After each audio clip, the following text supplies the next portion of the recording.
Iniciamos a aula sobre funções, injetores, sobrejetoras e bijetoras. Primeiramente, meu nome é Antônio Thaleson, faço parte do programa de estágio da UPE e ministrarei essa aula inicial sobre os conceitos mencionados. Observando bem dominado o conceito de domínio, contradomínio e conjunto imagem. Vamos primeiro à definição formal. Dado uma função f de a em b, o conjunto A chama-se de domínio da função, que é representado por um D maiúsculo, e o conjunto B contradomínio, que é representado por C D maiúsculo, da função. Para cada x pertencente a A, o elemento y pertencente a B chama-se de imagem de x pela função f, ou valor assumido pela função f para x pertencente a A e o representamos por f de x, assim y igual a f de x. Essa definição, em um primeiro momento, parece complicada, mas vamos observá-la através de um diagrama que facilita. O que nos diz é que um conjunto A relacionado a um conjunto B por uma função f, nessas condições vamos ter que A é o domínio, ou seja, os elementos de A são transformados através de uma função f em elementos do contradomínio B. E esse contradomínio vai ter vários elementos e dentro destes tiramos o conjunto imagem, que será os elementos que se relacionam pela função f com os elementos de x. Observamos aqui nesse caso 2 que com números fica mais fácil de observar. Temos o conjunto A, chamado de domínio, e dentro deste domínio pertence os números 0, 1, 2 e 3. Temos o contradomínio B, onde os números que pertencem a ele são 0, 1, 2, 3, 4, 5 e 6. Porém, desse contradomínio retiramos uma imagem, que são os números que se relacionam com A através da função f, que nesse caso é representada por setas. A imagem, portanto, é 0, 2, 4 e 6, que são os números que se relacionam com os números do conjunto A. Podemos inserir o conceito de função injetiva ou injetora. Em um primeiro momento, trazendo sempre a definição formal, que nos diz que uma função f de a em b é injetiva ou injetora quando elementos diferentes de a são transformados por f em elementos diferentes de b. Ou seja, não há elementos em b que sejam imagem de mais de um elemento de a. Assim, f é injetiva quando, existindo x1 diferente de x2 no conjunto A, teremos f de x1 diferente de f de x2 em B. Traduzindo isso daqui para uma forma mais coloquial, podemos dizer que isso nos diz que cada elemento de A terá apenas um único e exclusivo elemento em B. Vamos observar a injetividade de alguns exemplos e fica mais fácil de entender esse conceito. Observamos o conjunto A, que nos é o domínio, e o conjunto B, que é contradomínio. Observamos que cada elemento de A se relaciona de forma exclusiva com elementos de B, ou seja, essa função é injetiva, pois todo elemento de A tem um e único exclusivo elemento em B, através da função f, que nesse caso é representada pelas setas. Nesse segundo caso, observamos também que a função é injetiva, pois cada elemento de A se relaciona de forma exclusiva com elementos de B, pela função f, que mais uma vez é representada por setas. E nesse caso, vemos a quebra da definição, pois há dois elementos de A que se relacionam com o mesmo elemento de B. Ou seja, ela não é injetiva pela definição, que diz que existindo x1 e x2, que podemos tomar como estes dois exemplos, x1 e x2, em a função transformaria esses dois elementos em elementos distintos no conjunto B, ou seja, no contradomínio, que nesse caso é a imagem, pois se relaciona com elementos de A. Função sobrejetiva ou sobrejetora. Vamos à definição mais uma vez.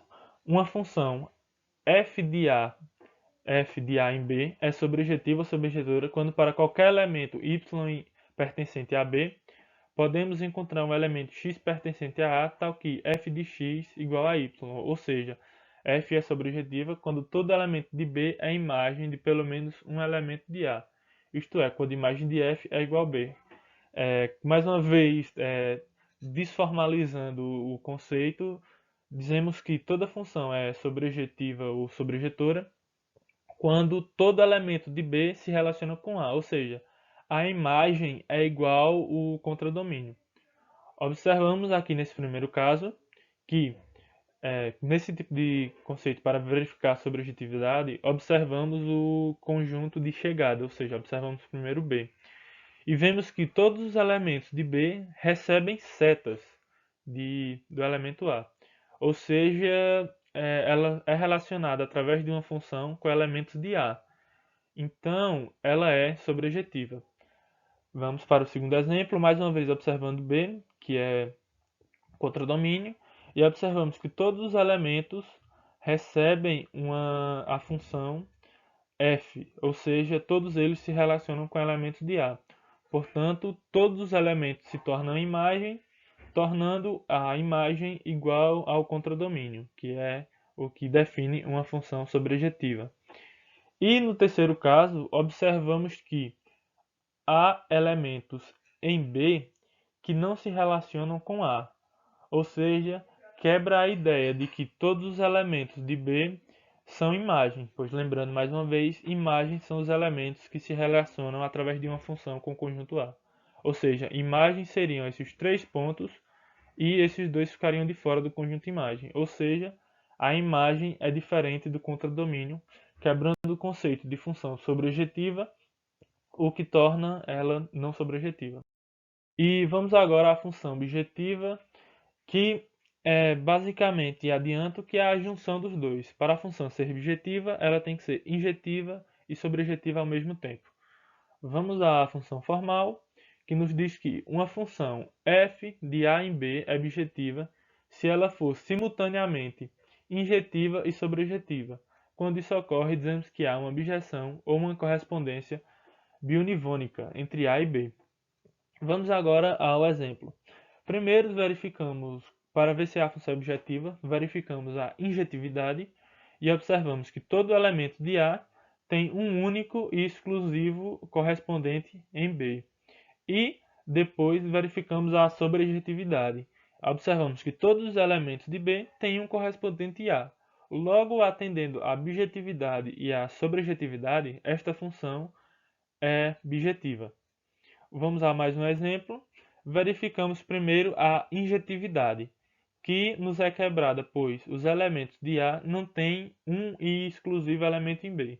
Esses dois elementos, como vocês podem observar, se relacionam com o mesmo elemento de B.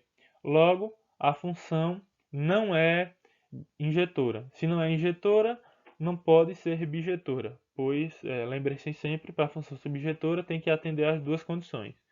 No entanto, essa função continua sendo sobrejetora, pois todos os elementos do contradomínio são imagens. Então, ela não é objetiva, como diz aqui na legenda, é sobrejetiva, mas não é injetiva. E vamos agora a esse terceiro exemplo, onde verificamos a injetividade, onde os três elementos de fato têm um único e exclusivo elemento em B, porém, ela não vai ser sobrejetiva, pois, como vocês podem observar, sobram elementos em B, no que é o contradomínio, que não são imagem, ou seja, eles não se relacionam com elementos de A.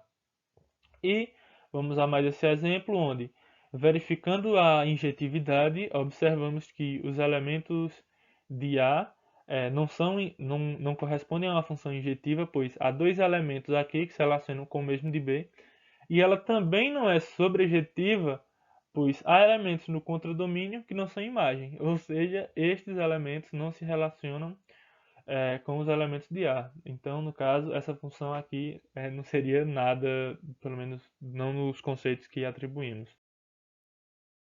E vamos ver aqui alguns exemplos para se classificar a função sobre sobrejetiva, injetiva ou bijetiva.